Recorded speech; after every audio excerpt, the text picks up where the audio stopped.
Keskustelua jumittaa aika lailla se, että kysytään, että no, onko huumeet hyvä vai huono asia, ja sitten jos vastaus on, että on huono asia, niin that's it, kielletään.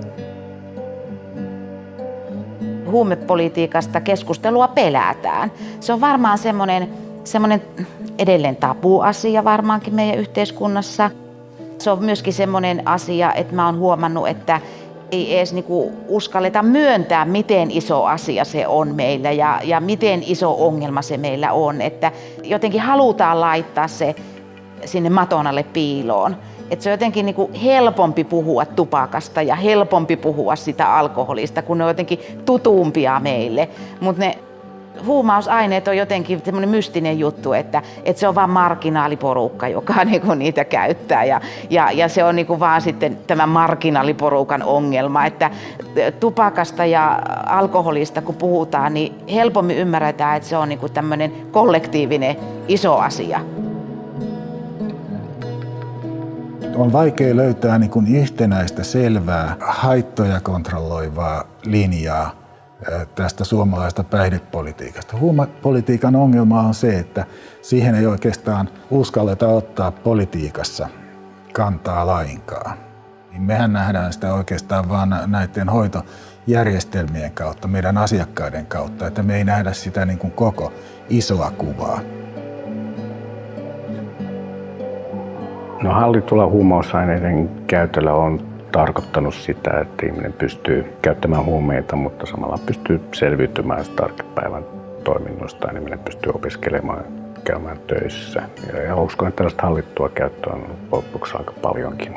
Repressiivinen huumepolitiikka kyllä työntää käyttäjiä ulos yhteiskunnasta. Se on mun mielestä aika selvää, että ei käyttäjät millään halua olla sitten viranomaisten kanssa tekemisissä edes silloin, kun tarvitsisi apua, jos ajatellaan, että se johtaa sitten kontrollitoimenpiteisiin.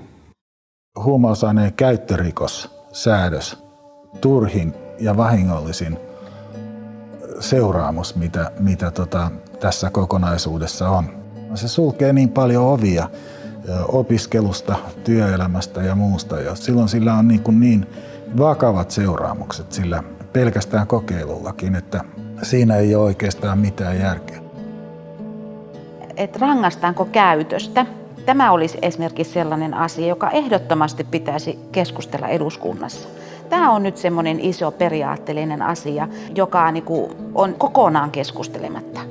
Että jos me ajatellaan, että huumeiden käyttäjät on rikollisia, ajatellaan näin päin, niin sehän estää tavallaan heitä hakeutumasta hoitoon ja se estää niihin auttamisjärjestelmienkin luomista. Jos ajatellaan, että me luodaan yhteiskuntaa, jossa käyttäjät joutuu liikkumaan vain omissa piireissään ja eristäytymään sitten yhteiskunnasta, niin näkisin, että se johtaa huonompaan kehitykseen kuin että jos olisi tukevampaa, auttavampaa politiikkaa, jolloin käyttäjät pystyisivät vapaammin elämään muiden joukossa.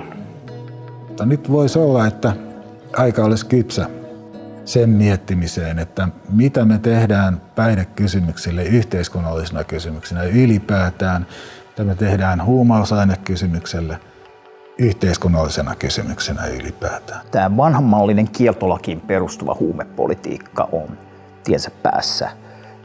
Niin siihen ainakin tutustuminen ja sen funtsiminen, että miksi maailmalla on meneillään tämmöinen monessa paikassa tapahtuva huumepoliittisten uudistusten aalto, joka ei ole Suomeen vielä yltänyt, niin mistä se oikein johtuu? Miksi ne tekee niin ja olisiko meillä jotain opittavaa siitä?